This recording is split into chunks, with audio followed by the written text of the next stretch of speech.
ఈరోజే మాఘ పౌర్ణమి ఎంతో పవిత్రమైన విశేషమైన రోజు.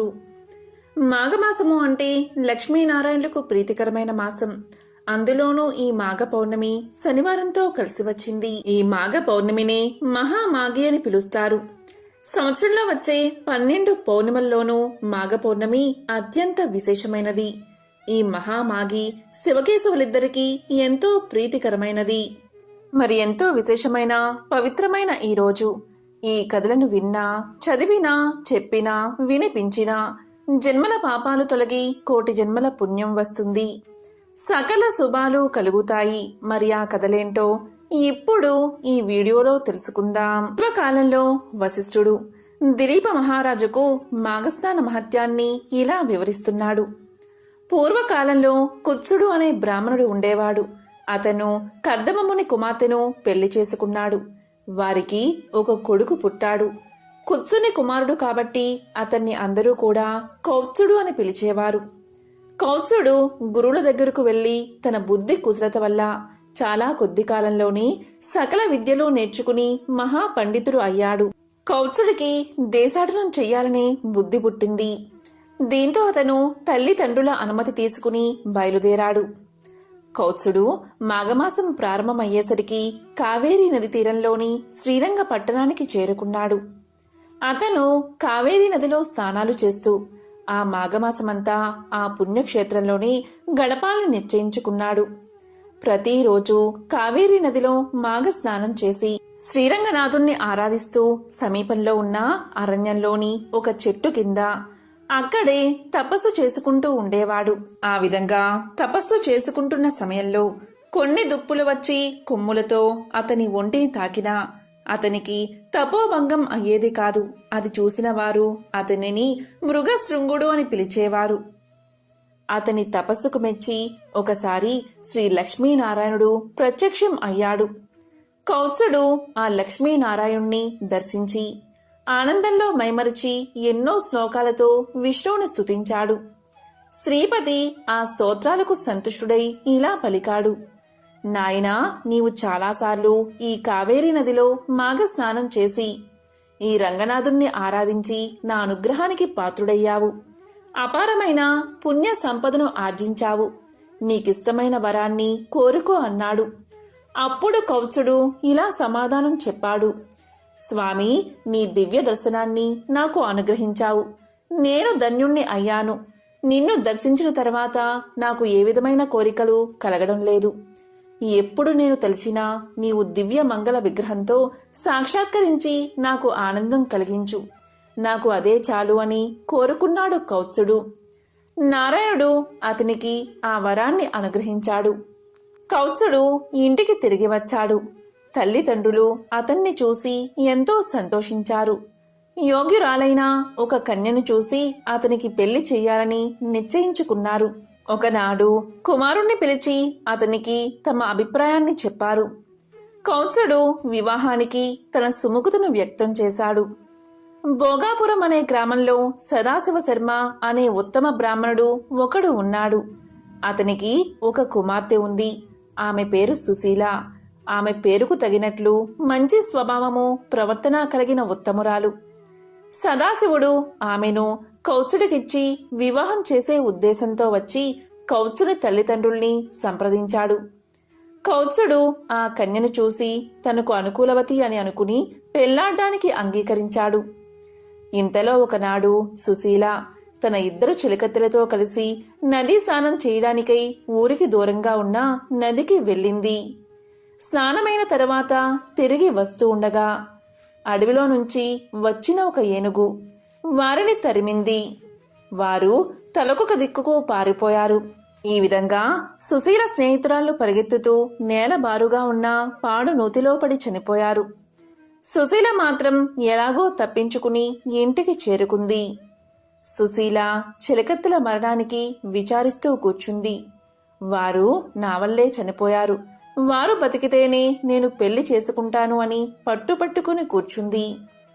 ఈ సంగతి తెలుసుకుని కౌత్సుడు, నేను యముడు గురించి తపస్సు చేస్తాను. ఆ అమ్మాయిల శరీరాలను తెచ్చి జాగ్రత్త చెయ్యండి అని చెప్పి ఒక నదీ తీరానికి పోయి నదిలో స్నానం చేసి తపస్సు చేయడానికి కూర్చున్నాడు. అమ్మాయిలు తరిమిన ఏనుగు అక్కడికి నీరు తాగడానికి వచ్చింది. ఆ ఏనుగు కౌత్సుణ్ణి తీక్షణంగా చూసి తొండంతో ఎత్తి తన మెడ మీద కూర్చోబెట్టుకుంది. కౌత్సుడు తన కమండలంలో ఉన్న నీళ్లు ఆ ఏనుగు మీద చల్లాడు. అది వెంటనే ఒక దేవతా స్వరూపుడిగా మారి కౌత్సుడికి నమస్కారం చేసి తనకు శాప విమోచనం కలిగించినందుకు కృతజ్ఞతలు చెప్పి దేవలోకానికి వెళ్లిపోయాడు. మరలా కౌత్సుడు తపస్సులో కూర్చున్నాడు. కౌత్సుడి తపస్సుకు సంతోషించిన యముడు ఆయన ఎదుట ప్రత్యక్షమై ఇలా పలికాడు. కౌత్సా, నీ తపస్సుకు నేను ఎంతగానో సంతోషించాను. నీకేం వరం కావాలో కోరుకో అన్నాడు. దీంతో కౌత్సుడు తాను వరించిన వధువు యొక్క చిలికత్తెలను బతికించమని కోరుకున్నాడు. యముడు అతని దయా స్వభావానికి సంతోషించి అతను అడిగిన వరాన్ని ప్రసాదించాడు. దీంతో సుశీల చిలికత్తెలు నిద్రలోంచి లేచినట్లుగా బతికి వచ్చారు. వారిని చూసి సుశీలతో సహా అందరూ ఎంతో సంతోషించారు. ఆ చిలికత్తెలు తాము చూసిన యమలోక విశేషాలను ఇలా చెప్పసాగారు. జీవులు చేసిన పాపాలను బట్టి శిక్షలు ఉంటాయి. ఘోర పాపాలకు శిక్షలు కూడా ఘోరంగానే ఉంటాయి. అలాంటి వారిని కాలిన ఇనుప స్తంభాలకు కట్టిపడేస్తారు. కొంతమందిని మరుగుతున్న నూనెలో పడేసి వేయిస్తారు. కొంతమందిని తలకిందులుగా వేలాడదీసి కింద మంటలు పెడతారు. కొంతమందికి వాతలు పెడతారు. కొంతమందిని పాములు, తేళ్లు ఉన్న నూతులలో పడేస్తారు అంటూ చెప్పుకొచ్చారు చిలికత్తెలు. అది విని చుట్టుపక్కల అంతా భయపడుతూ ఉంటే సుశీల వారికి ధైర్యం చెప్పి మాఘమాస వ్రతం చేసే పుణ్యాత్ములకు అసలు నరకం వైపే చూసే పని కూడా ఉండదు. కాబట్టి అందరూ మాఘమాస వ్రతం తప్పకుండా చెయ్యండని సుశీల తెలియజేసింది. అది విని కౌత్సుడు సుశీల ధర్మబుద్ధికి మెచ్చుకుని ఆమెను వివాహం చేసుకున్నాడు. గృహస్థ ధర్మాలన్నీ యథావిధిగా నిర్వర్తిస్తూ ఉన్నాడు. కౌత్సుల దంపతులకు కొన్నాళ్ల తర్వాత ఒక కుమారుడు పుట్టాడు. వారు చాలా సంతోషించి జాతకర్మ జరిపించి మృకుండు అని నామకరణం చేశారు. శుక్లపక్ష చంద్రుడిలా పెరుగుతున్న ఆ బాలును చూసి అందరూ ఆనందించేవారు. పిల్లవానికి ఉపనయనం చేసే వయసు వచ్చింది. మంచి ముహూర్తాన ఉపనయనం చేసి విద్యాభ్యాసానికి గురుకులానికి పంపించారు. పిల్లవాడు మంచి తెలివితేటలతో చదువుతూ అన్ని విద్యల్లోనూ పండితుడు అయ్యాడు. అతనికి తల్లిదండ్రులు ఒక చక్కని పిల్లను చూసి పెళ్లి చేశారు. కాని వివాహమై చాలా కాలం గడిచినా వారికి సంతానం కలగలేదు. వారణాసి మహాపుణ్యక్షేత్రం. అక్కడికి వెళ్లి అన్నపూర్ణ సమేతుడైన శ్రీ విశ్వనాథుణ్ణి సేవిస్తే ఆయన కటాక్షం వల్ల పుత్ర సంతానం కలుగుతుందని భావించి ఆ కొడుకు భార్యతో సహా వారణాసికి వెళ్లి అక్కడ గంగానదిలో మణికర్ణికా ఘట్టంలో స్నానం చేసి శ్రీ విశ్వేశ్వర స్వామిని ఆరాధించాడు. విశ్వనాథ ఆలయంలోకి వెళ్లగానే తాను కైలాస పర్వతానికి వెళ్లినట్లు ఆనంద పరవశుడై ఎంతో భక్తితో అభిషేకాలు అర్చనలు చేశాడు. ఆ అవిముక్త క్షేత్రంలో తాను కూడా ఒక శివలింగాన్ని ప్రతిష్ఠించి దానికి మృకండనాథ లింగం అనే పేరు పెట్టి పూజించాడు మృకండు. ఎంతకాలం అలా పూజించినా అతనికి సంతానం కలగలేదు. ఇక పరమేశ్వరుడి గురించి తపస్సు చెయ్యాలని నిర్ణయించుకుని ఆ కాశీ క్షేత్రంలోని ఒక ఏకాంత ప్రదేశంలో కూర్చుని ఏకాగ్రమైన మనసుతో తపస్సు చేశాడు. ఇలా చెయ్యగా కొంతకాలానికి చంద్రశేఖరుడు ప్రత్యక్షమయ్యాడు.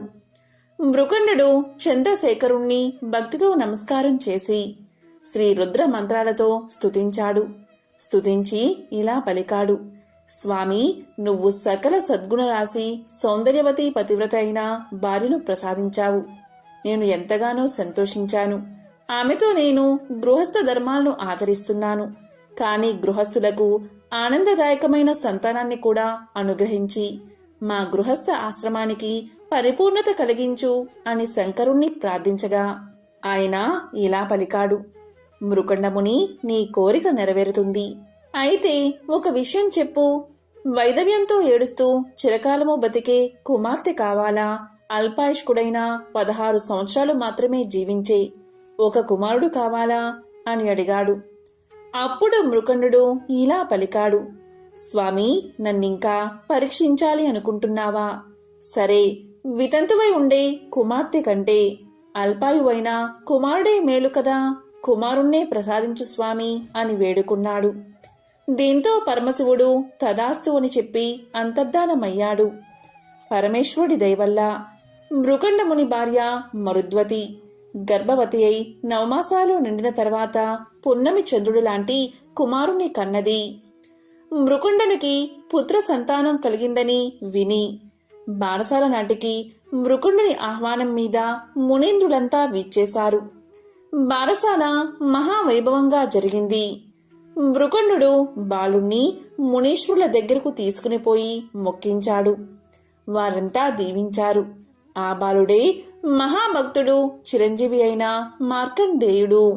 దిలీప మహారాజుకి మృకుండ మహాముని కాశీ విశ్వనాథుని వరం వల్ల పుత్ర సంతానం పొందిన వృత్తాంతానంతా వివరించి, మహారాజా, అల్పాయుష్కుడైన మార్కండేయుడు చిరంజీవుడు ఎలా అయ్యాడో చెబుతాను విను అంటూ తర్వాతి కథను ఇలా వివరించాడు. మార్కండేయుడికి తల్లిదండ్రులు చూడాకర్మ అంటే పుట్టు వెంట్రుకలు తీయించడం మొదలైన సంస్కారాలన్నీ చేశారు. 7వ సంవత్సరం రాగానే బాలుడికి ఉపనయన సంస్కారం కూడా చేసి గురువుల దగ్గర చదివించారు. ఆ బాలుడు కుశాగ్ర బుద్ధి కనుక గురువులు నేర్పిన విద్యలన్నీ కొద్ది కాలంలోనే గ్రహించి వేదాలలోనూ శాస్త్రాలలోనూ పురాణ ఇతిహాసాల్లోనూ మహాపండితుడై అందరి మన్నలు పొందాడు. ఇది ఆనందం కలిగించే విషయమే. అయినా తల్లిదండ్రులకు రోజులు గడుస్తున్న కొద్దీ కుమారుడి ఆయుర్దాయం తరిగిపోతుంది అన్న విషయం తెలుసు కనుక వారు విచారంగానే ఉన్నారు.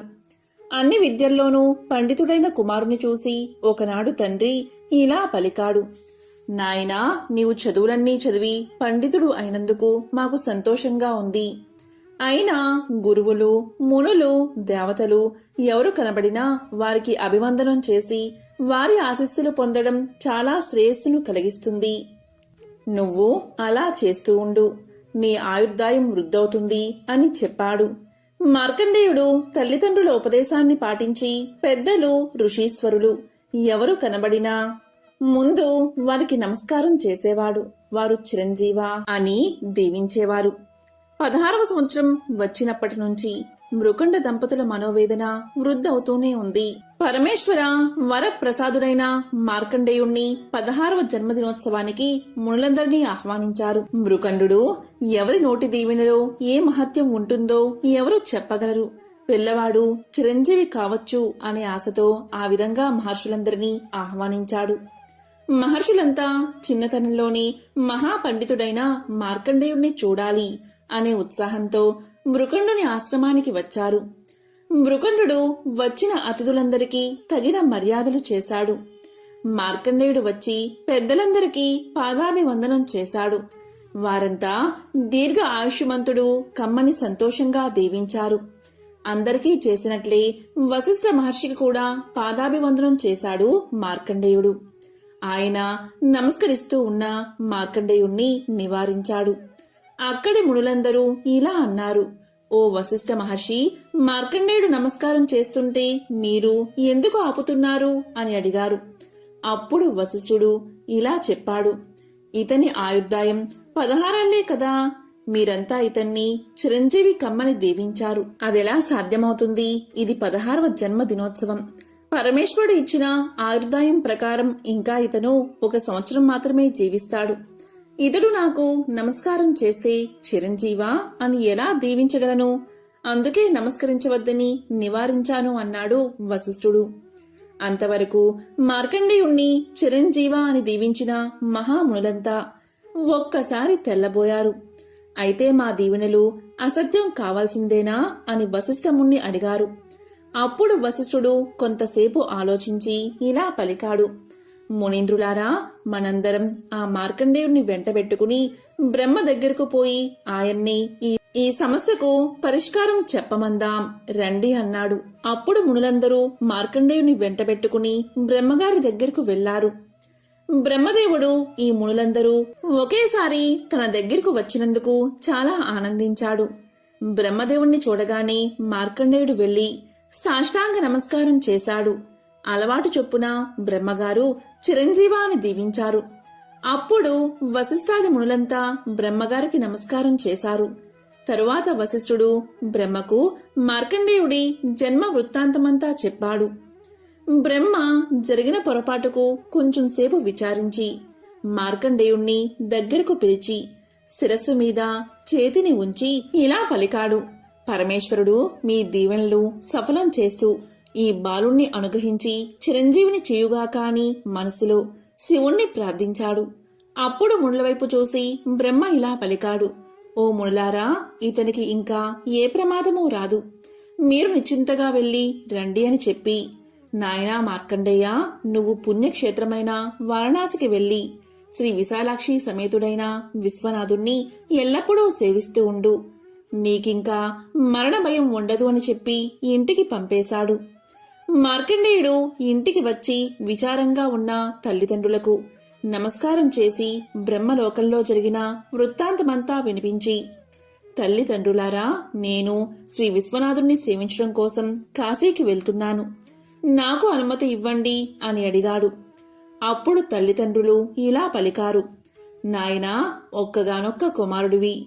నిన్ను విడిచి మేమెలా ఉండగలం? అందుచేత మేము కూడా నీతో పాటే కాశీకి వస్తామంటూ ప్రయాణమైపోయారు.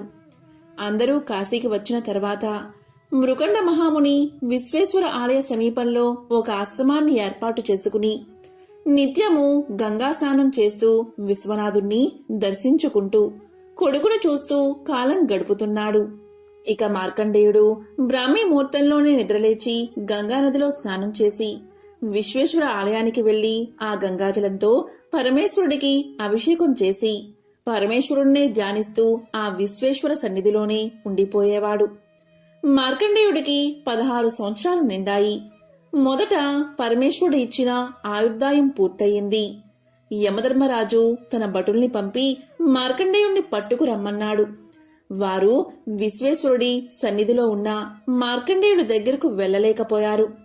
పాశం విసురుదాము అంటే చేతులు కదల్లేదు. మార్కండేయుడి చుట్టూ మహాకాంతిపుంజం ఆవరించి యమభటుల్ని దూరంగా తరిమికొట్టింది.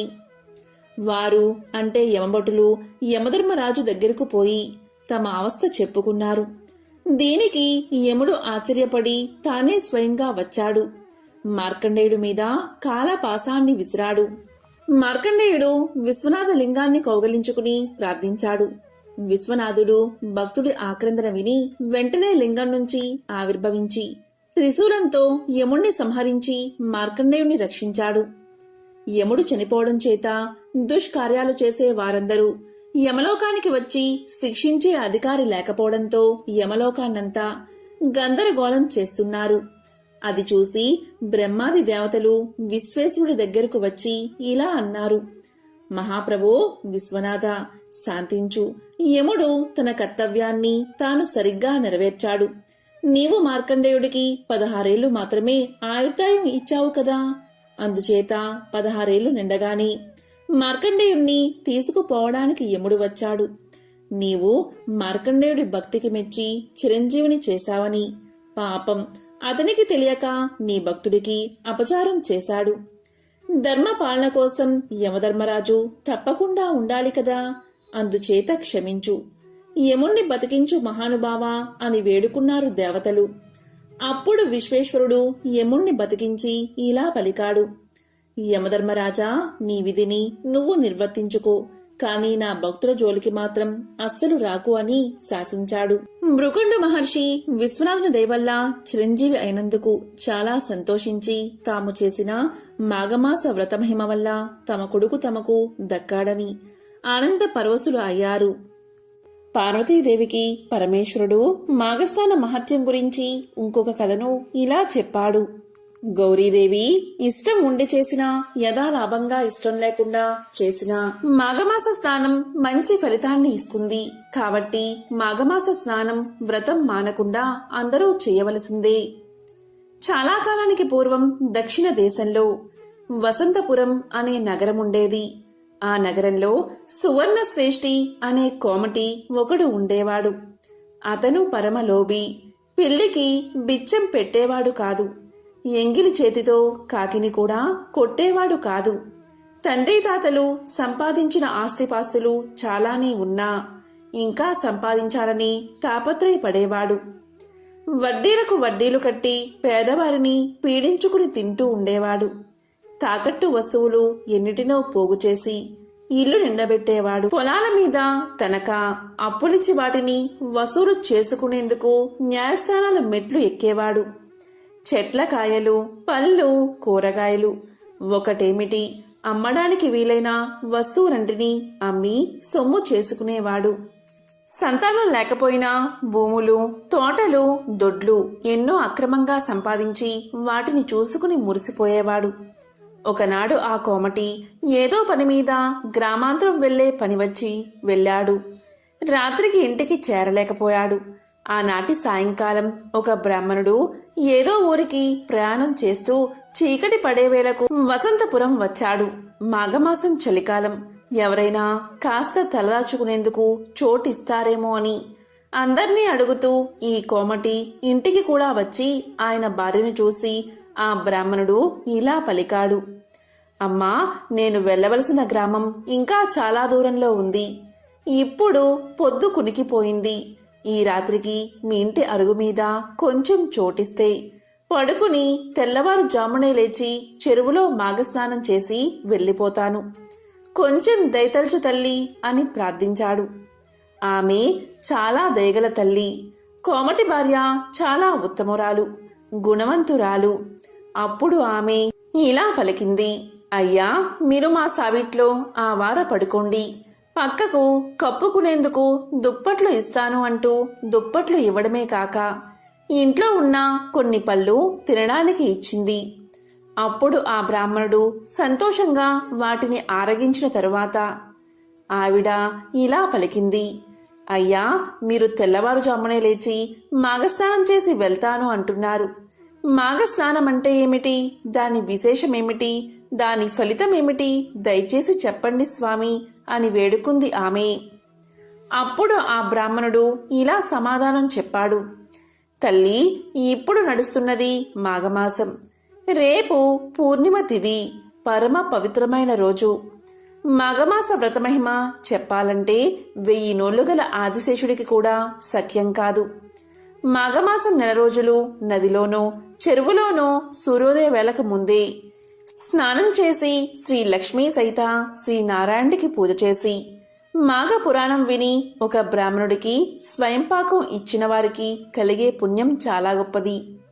నెల రోజులు చేయకపోయినా పూర్ణిమ వంటి పవిత్ర తిథియందు స్నానం చేసినట్లయితే మాఘమాస వ్రతఫలం అంతా దక్కుతుంది అని ఆ బ్రాహ్మణుడు చెప్పగానే ఆవిడ ఇలా పలికింది. మహానుభావా, నేనింతవరకు అలాంటి వ్రతాలు చేసి ఎరగను. నేను రేపు ఉదయం మీతో పాటు చెరువుకి స్నానానికి వస్తాను. మీరు సుఖంగా నిద్రపోండి అని ఆవిడ లోపలికి వెళ్ళిపోయింది. ఇక బ్రాహ్మణుడు సుఖంగా నిద్రపోయి తెల్లవారుజామునే లేచి ఆ ఇంటి ఇల్లాల్ని కూడా నిద్రలేపి స్నానానికి చెరువు దగ్గరకు వచ్చారు. బ్రాహ్మణుడు స్నానం చేసి సంకల్పం చెప్పుకున్నాక ఆమెకు కూడా సంకల్పం చెప్పి స్నానం చేయించాడు. అంతలో పొరుగు ఊరికి వెళ్లిన కోమటి ఊళ్ళోకి తిరిగి వస్తూ చెరువులో స్నానం చేస్తున్న భార్యను చూశాడు. అప్పుడు కోమటి ఇలా అనుకున్నాడు.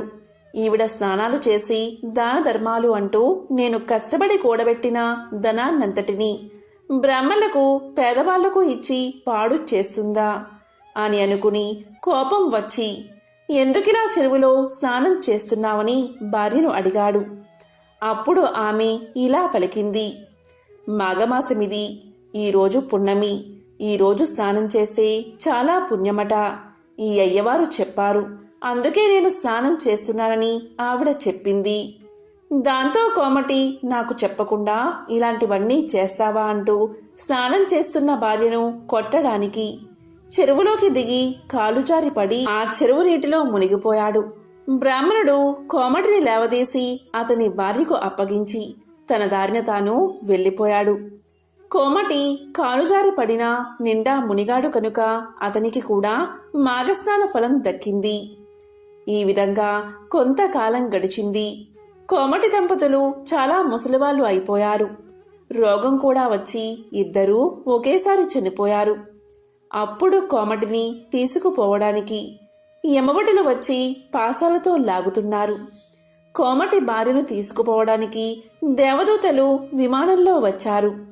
అప్పుడు ఆమె యమభటులతో ఇలా పలికింది: ఓ యమకింకరులారా, ఈ అన్యాయమేమిటి? భార్యాభర్తలం ఇద్దరం సమానమే కదా. నన్ను విష్ణులోకానికి తీసుకుపోవడం ఏమిటి? ఆయన్ని నరకానికి అంటే యమలోకానికి తీసుకుపోవడం ఏమిటి అని ప్రశ్నించింది. అందుకు యమభటులు ఇలా చెప్పారు: అమ్మా, నీవు ఒక మాఘ పూర్ణిమ నాడు చెరువులో మాఘస్నానం చేసినందువల్ల నీకు మహాపుణ్యం కలిగింది. అందుకు నీకు విష్ణులోకానికి చేరే అదృష్టం పట్టింది. నీ భర్త ఎప్పుడూ కూడా ఇలాంటి స్నానాలు కానీ వ్రతాలు కానీ చేసి ఎరగడు. అలాగే ఎప్పుడూ కూడా ఒక్కసారైనా పూజ కూడా చేయలేదు. పైగా పూజలు చేసేవారిని, దాన ధర్మాలు చేసేవారిని నిందించేవాడు. ఎవ్వరికి పైసా కూడా దానం ఇయ్యలేదు. ఇంటికి వచ్చిన వాడికి ఒక పండును కాని కాయను కాని ఇవ్వలేదు. ఇలాంటి పాపాత్ముణ్ణి తీసుకురమ్మని మా యమధర్మరాజు గారు మమ్మల్ని ఆజ్ఞాపించారు. అందుకే తీసుకుపోతున్నాము అని యమభటులు సమాధానం చెప్పారు.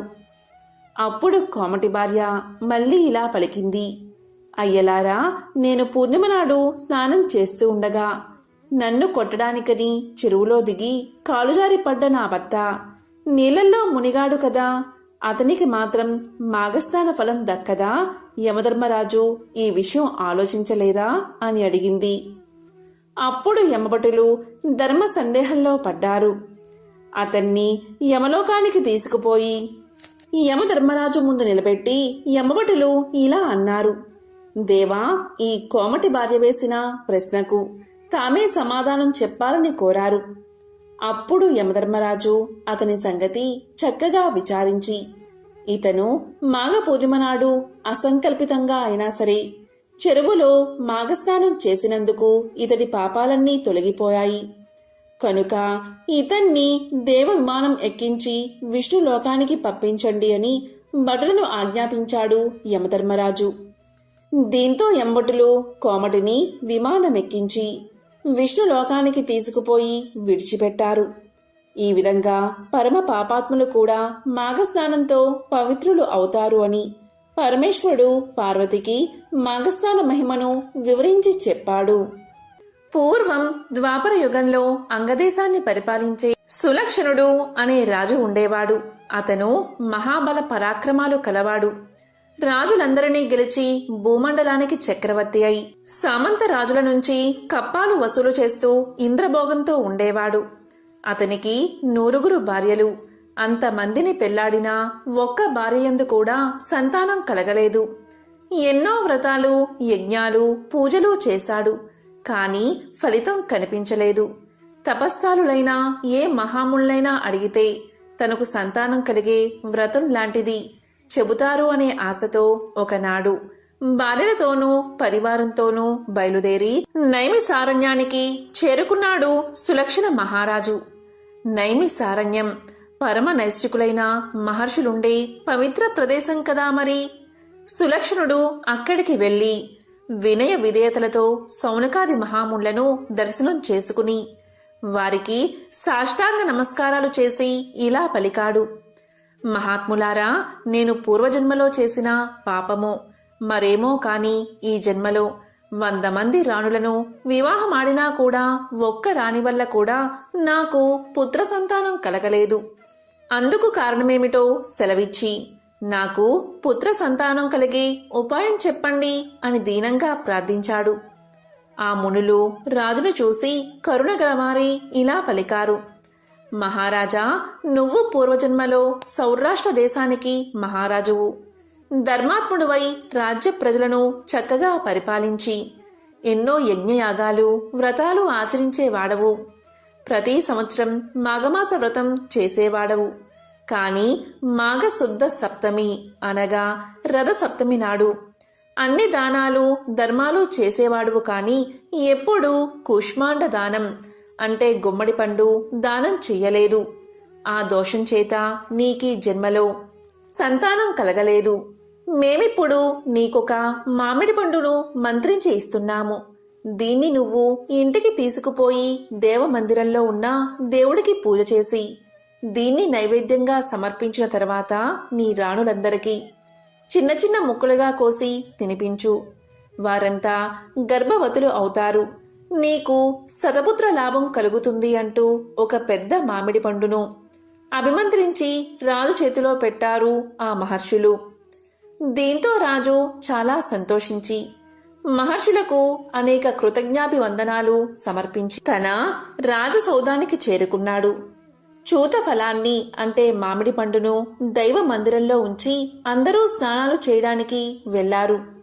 ఆ 100 మంది రాణులలో రెండవ భార్య తన సౌతులందరికీ సంతానం కలగడం సహించలేక అందరికంటే ముందే స్నానం ముగించి వచ్చి ఆ మామిడి పండును దొంగలించి ఎవరూ చూడకుండా తానొక్కతే తినేసింది.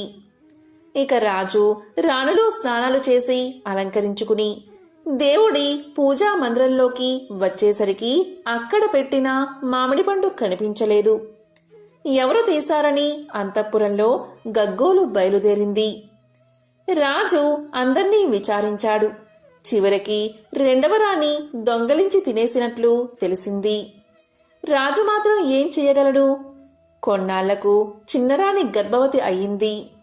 మహారాజు మునులు చెప్పిన మాటలు నిజం అయ్యాయని చాలా సంతోషించాడు. చిన్నరాణి గర్భవతి కావడం మిగిలిన రాణుల అసూయకు మూల కారణమైనది. ఆమెకు గర్భస్రావం అయిపోవాలని వారెన్నో ఉపాయాలతో చాలా ప్రయత్నాలు చేశారు. మునుల ఆశీర్వచన బలం వల్లనో దైవ నిర్ణయ బలం వల్లనో వారు చేసిన ప్రయత్నాలలో ఏ ఒక్కటి ఫలించలేదు. చిన్నరానికి వారు పెట్టిన మందుల ప్రభావం వల్ల ఆమె మతిచెడి పిచ్చిదైపోయింది. ఆ స్థితిలో ఆమె ఒకనాడు ఎవ్వరూ చూడకుండా అడవిలోకి వెళ్ళిపోయింది.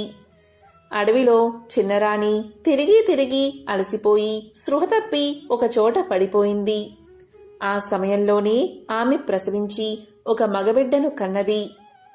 దురదృష్టవశాత్తు అదే సమయంలో ఆకలితో ఉన్న ఒక పులి వచ్చి రాణిని పట్టి ఈడ్చుకుపోయి ఒక కొండ గుహలో ఆమెను చంపి తినేసింది. పిల్లవాడు ఏడుస్తున్నాడు. అప్పుడు అడవిలో ఉన్న పక్షులు జంతువులు వచ్చాయి. పక్షులు తమ రెక్కలతో ఎండ తగలకుండా కాపాడాయి. జంతువులు ఎక్కడ్నుంచో బాగా పండిన పళ్ళు తెచ్చి ఆ పళ్ళ రసంతో అతనికి ఆకలి తీర్చాయి. ఆ విధంగా 2-3 ఏళ్లు గడిచాయి. పిల్లవాడు ఆ జంతువులతోనూ పక్షులతోనూ ఆడుకుంటూ ఒక్కడే బతికేస్తున్నాడు. ఒకప్పుడు ఆ కుర్రవాడు ఒక సరస్సు ఒడ్డున ఆడుకుంటున్నాడు. ఆనాడు మాఘశుద్ధ పూర్ణిమ పర్వదినం కావడం చేత దగ్గర ఊళ్లవారంతా ఈ సరస్సులో స్నానం చేసి వెళ్తున్నారు. వారిలో 2 భార్యలున్న ఒక పెద్ద రైతు తనకు పిల్లలు లేరని విచారిస్తూ ఉండేవాడు. అతను కూడా స్నానానికి వచ్చి అక్కడ ఆడుకుంటున్న పిల్లవాణ్ణి చూసి సంతోషపడి తన ఇంటికి తీసుకుని పోయాడు. అతడెవరో, అలా అడవిలో ఎందుకు ఒంటరిగా ఉన్నాడో, ఎవరి పిల్లవాడో తెలుసుకోవాలని ప్రయత్నించాడు. కాని ఆ వివరాలు ఏవీ అతనికి తెలియలేదు. తనకు దైవం ప్రసాదించిన బిడ్డ అనుకుని వారు ఆ పిల్లవాణ్ణి ముద్దుగా పెంచుకుంటున్నారు. ఆ యజమాని భార్యలిద్దరూ పోటీలు పడి పిల్లవానికి సేవలు చేసేవారు. వీడు నా పిల్లవాడు అంటే నా పిల్లవాడని తగువులు ఆడుకునేవారు. అలాగే వారి సంరక్షణలో ఆ పిల్లవాడు 2 ఏళ్లు పెరిగాడు. ఈ 2 ఏళ్లలో ఆ 2 సోదరులతోనూ అసూయ బాగా పెరిగి నా పిల్లవాడికి సేవ చేయడానికి నువ్వెత్తివే అంటే నువ్వెవత్తివే అని పోట్లాడుకుంటూ వీధిన పడ్డారు. ఇలా జరుగుతూ ఉండగా ఒకరోజు పెద్ద భార్య సవతి మీద మచ్చరంతో ఆ బాలుణ్ణి తీసుకుపోయి నట్టడవిలో వదిలేసి వచ్చేసింది. యజమాని వచ్చి పిల్లవాడి కోసం వెతికాడు. కాని కనబడలేదు. కోపం వచ్చి భార్యలిద్దరినీ చావబాదాడు. ఫలితం లేకపోయింది. అడవిలో విడిచిపెట్టబడిన ఆ పిల్లవాడు ఏడుస్తూ తులసి మొక్కలు గుబురుగా పెరిగిన ఒక పొదరింట్లో పడుకుని నిద్రపోయాడు. తులసి చెట్టు స్పర్శ వల్ల ఆ పిల్లవాడికి ఏ ప్రమాదమూ రాలేదు. కాని ఆకలికి ఏడుస్తూ ఆ తులసి ఆకులు కోసుకుని తింటూ కాలక్షేపం చేస్తున్నాడు. దైవానుగ్రహం ఉన్నవాడికి అరణ్యంలో ఉన్న ఆపదలు రావు కదా. అక్కడికి కొన్ని సాధు జంతువులు పక్షులు వచ్చి అతనికి స్నేహితులుగా నిలబడ్డాయి. ఒకరి భాష మరొకరికి తెలియకపోయినా భావాలు మాత్రం అర్థం అవుతాయి కనుక ఆ పిల్లవాణ్ణి ఆ పశు పక్షాదులే ఆహారం తెచ్చిపెట్టి పోషిస్తూ వచ్చాయి. మానవులకు ఉండే దురాలోచనలు, అసూయ, ద్వేషాలు పశు పక్షాదుల్లో ఉండవు కదా. తల్లి గర్భంలో ఉన్నప్పుడు సవతి తల్లుల అసూయకు గురై అడవికి వచ్చాడు. అడవిలో పుట్టాడు, అడవిలోనే పెరిగాడు. మధ్యలో 2-3 ఏళ్లు ఆ రైతు ఇంట్లో ఆయన భార్యల వల్ల తల్లి ప్రేమను రుచి చూసినట్లే ఉంది. కాని అంతలోనే వారి మాత్సర్యానికి బలై మళ్లీ అడవుల్లో పడ్డాడు. అడవిలోని పశువులు, పక్షులు అసూయ ద్వేషాలు లేని నిర్మల హృదయాలతో దైవానుగ్రహం వల్ల అతన్ని ఆదరించాయి. జ్ఞానవంతులం అనుకునే మనుషుల్లో లేని జాలి, కరుణ, వాత్సల్యం జంతువుల్లో ఉంటాయి. అవి నిత్యం ఆహారం తెచ్చి పిల్లవానికి ఇచ్చి పోషిస్తున్నాయి. బాలుడు ఎప్పుడూ కూడా ఆ తులసి పొదలోనే నివసిస్తూ తులసి స్పర్శతో ఉండడం వల్ల అతని మీద ఎవ్వరూ ఊహించినంతగా దైవానుగ్రహం ప్రసరించింది. 2-3 ఏళ్ల పాటు బ్రాహ్మణుడి ఇంటిలో ఉన్నందువల్ల అతనికి మానవులు మాట్లాడే భాష వచ్చింది. దాంతోపాటు భగవత్ అనుగ్రహం తోడయింది. ఆ ప్రయత్నంగా అతని నోటి వెంట శ్రీహరి, కేశవ, నారాయణ, మాధవ, పద్మనాభ, వాసుదేవ వంటి శ్రీ మహావిష్ణు యొక్క నామాలు వినిపిస్తూ ఉండేవి. ఆ పిల్లవాడు ఒక తులసి పొదలో కూర్చుని భగవంతుడి నామాలు జపిస్తేనే అతని మీద భగవంతుడి కరుణా కటాక్షం ప్రసరించి నోరులేని పశు పక్షాదులచే సేవలు చేయిస్తుంది. అలాంటి తులసి వృక్షాన్ని మన ఇంటి ఆవరణలో పెంచుకుని దానికి నిత్యం పూజా పునస్కారాలు చేస్తే కలిగే ఫలం ఎంతో ఎవరైనా వర్ణించగలరా? చేసినా చేస్తున్న పాపాలు నశిస్తాయి. ఇహలోకంలో అన్న వస్త్రాలకు, భోగాలకు లోటు ఉండదు. పరలోకంలో శ్రీ మాధవుని పాద సాన్నిధ్యం లభిస్తుంది. అది తులసి మహత్యం. రాజకుమారునిపై మాధవుని అనుగ్రహం. అక్కడ సులక్షణ మహారాజు అడవిలోకి పారిపోయిన గర్భవతి అయిన భార్య కోసం చాలా వెతికించాడు. కాని ఆమె జాడ తెలియక నిరాశ చెంది ఊరుకున్నాడు. తులసి పొదలోని రాకుమారునికి వేరే పనేముంటుంది? నిత్యం తనకు వచ్చిన హరినామాల్ని జపిస్తూ ఉండేవాడు. ఒకనాడు ఆకాశవాణి అతనికి ఇలా చెప్పింది: మాఘమాస వ్రతాన్ని ఆచరించు. శ్రీ లక్ష్మీనారాయణలకి తులసి దళాలతో పూజ చెయ్యి. రేపటి నుంచే 4 రోజులు చెయ్యి అని వినిపించింది. ఆకాశవాణి మాటలు విన్న ఆ బాలుడు ఆ మరనాటి నుంచే ప్రక్కనే ప్రవహిస్తున్న సెలయేటిలో స్నానం చేసి వచ్చి తులసి దళాలు కోసి ఎదురుగా దేవుడున్నట్లే భావించి హరినామాలతో పూజ చేస్తూ ఉండేవాడు. ఇక మాఘమాసం వెళ్ళిపోయింది. రాకుమారుని వ్రతం పూర్తయినది. శ్రీమన్నారాయణుడు లక్ష్మీదేవితో సహా ప్రత్యక్షమై ఇలా పలికాడు: చిరంజీవి, నీ పూజలకు సంతోషించాను. నీకేం వరం కావాలో కోరుకో అన్నాడు. అప్పుడు ఆ బాలుడు నమస్కారం చేసి ఇలా పలికాడు: స్వామి, ఎప్పుడు నీ దగ్గరే ఉండి నాకు ఇలాగే పూజలు చెయ్యాలని ఉంది అని పలికాడు. అప్పుడు శ్రీనాథుడు ఇలా అన్నాడు: బాలక, నువ్వు మహారాజువై చాలా కాలం భూమిని పాలించే యోగముంది. నువ్వు జీవించినంతకాలం పుత్ర పౌత్రాది సంపదలతో తులతూగి చివరికి నా సన్నిధికి వద్దువు కాని ప్రస్తుతం మీ తండ్రి దగ్గరకు వెళ్ళు. నా మీద భక్తిని విడిచిపెట్టకు. మాఘమాస వ్రతాన్ని ఎప్పుడూ మానకు అని చెప్పి సునందుడు అనే సేవకుణ్ణి పిలిచి శ్రీమన్నారాయణుడు ఇలా తెలియచేశాడు: సునంద, ఈ బాలకుణ్ణి తీసుకువెళ్లి అతని తండ్రి దగ్గరకు చేర్చు అని ఆజ్ఞాపించి శ్రీమన్నారాయణుడు లక్ష్మీ సమేతంగా అంతర్ధానమయ్యాడు. అప్పుడు సునందుడు రాజకుమారుణ్ణి తీసుకుని సులక్షణ దగ్గరకు వచ్చాడు. బాలుడి వృత్తాంతమంతా చెప్పి సులక్షణ మహారాజుకు బాలుణ్ణి అప్పగించాడు. దీంతో రాజు అపరిమిత ఆనందభరితుడై బాలుణ్ణి కౌగిలించుకుని లేడు అనుకున్న కొడుకు దొరికినందుకు ఎంతో సంతోషించాడు. బాలుడు ఇంతకాలం అడవిలో ఏ సంస్కారాలు లేకుండా ఉన్నాడని అతనికి సుధర్ముడు అని నామకరణం చేసి ఉపనయనాది సంస్కారాలు చేసి పండితులైన గురువుల దగ్గరికి విద్యాభ్యాసం కోసం పంపాడు. శ్రీహరి అనుగ్రహపాత్రుడైన ఆ కుమారుడు చాలా కొద్ది కాలంలోనే సమస్త విద్యలు నేర్చుకుని మహాపండితుడు అయ్యాడు. యుక్త వయసు రాగానే తండ్రి కుమారుడికి యోగ్యురాలైన రాజకుమార్తెను చూసి పెళ్లి చేసి పట్టాభిషేకం చేసి రాజ్యానికి రాజును చేశాడు. సుధర్ముడు రాజ్యాన్ని ప్రజారంజకంగా పాలించడాన్ని చూసి రాజు ఎంతో ఆనందించి అతను భార్యలతో వానప్రస్థ ఆశ్రమం స్వీకరించడానికి అడవికి వెళ్ళాడు. ఇక సుధర్ముడు పుత్ర పౌత్రాది సంతతి కలిగి అనేక యజ్ఞయాగాలు శ్రీహరి ప్రీతి కోసం చేసి మాఘమాస వ్రతాన్ని విస్మరించకుండా చేసి చాలా కాలం ధర్మబద్ధుడై రాజ్య పాలన చేసి చివరికి శ్రీహరి సాన్నిధ్యానికి చేరుకున్నాడు. ఎంతో పవిత్రమైన విశేషమైన మాఘ పౌర్ణమి రోజు మాఘ పురాణంలోని ఈ కథలను విన్నా, చదివినా, చెప్పినా, వినిపించినా జన్మల పాపాలు తొలగి కోటి జన్మల పుణ్యం వస్తుంది. సకల శుభాలు కలుగుతాయి. ఓం నమో నారాయణాయ. ఓం శ్రీ మహాలక్ష్మియే నమః. ఓం నమః శివాయ.